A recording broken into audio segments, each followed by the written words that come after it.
Hello everybody, welcome back. The Nemesis Corvette is one of the strongest medium-sized ships in X4 Foundations. A potent vessel with a clearly offensive role thanks to its strong weapon mounts and turrets. There are two Nemesis models available in-game, the Sentinel and the Vanguard, that you can purchase from the two Paranid factions once you get your reputation with them to rank 10. Their main differences lie in their hull, container storage and crew.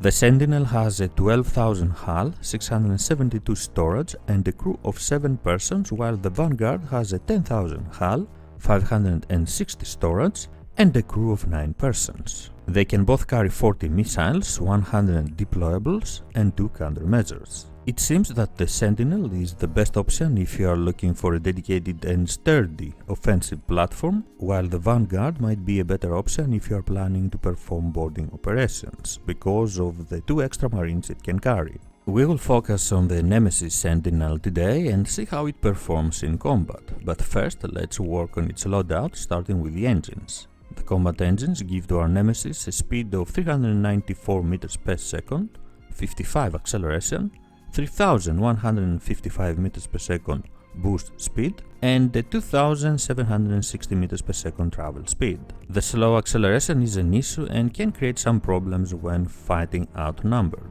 The travel engines give us a 376 meters per second speed, 52 acceleration, 2253 meters per second boost speed and a 4131 meters per second travel speed. Honestly, you can choose both since the acceleration is equally bad and the difference in speed is very small. After all, boost speed is not something you will often use in combat against multiple enemies because it drains your shields. If you are after the faster travel speed, then the travel engines might be the best for you. The all-round engines are a decent option as well if you wish to save some credits. Same speed and acceleration with the travel engines at 376 meters per second and 52 respectively, but better boost speed at 3004 meters per second and better travel speed than the combat engines at 3004 meters per second again. If you are unsure of the role you want to fulfill with this Corvette, I would actually recommend the all-round for starting. Like always, thrusters is a choice of cheaper versus better pitch and roll values. I will pick the combat ones because we can afford it. The best shields available that we will replace with the equivalent LND ones as fast as possible, getting a 9638 shield strength that along with your 12,000 hull can keep you alive.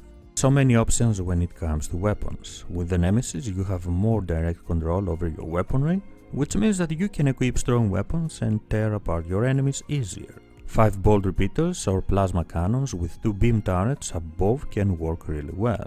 I personally like missiles and their burst damage, especially against large targets, so I will pick a tracking launcher. 4 bolt repeaters and 2 bolt turrets atop to complete my loadout. The turret's placement is somewhat suboptimal, I have to say, and it creates a nasty blind spot at the low rear part of the Nemesis. Similar to the one we had seen on the Cerberus frigate. You will have to move around and roll a lot to not allow 2 enemies behind you to damage you freely. One important detail about the weapons of the Corvette is that they do not seem to have a big enough arc, which makes it harder to aim fast fighters and in general enemies that can move out of your sights with ease. Pick a light and heavy missiles, the deployables you prefer using, split your crew to marines and service crew, depending on what you are planning to do, and you are ready to go.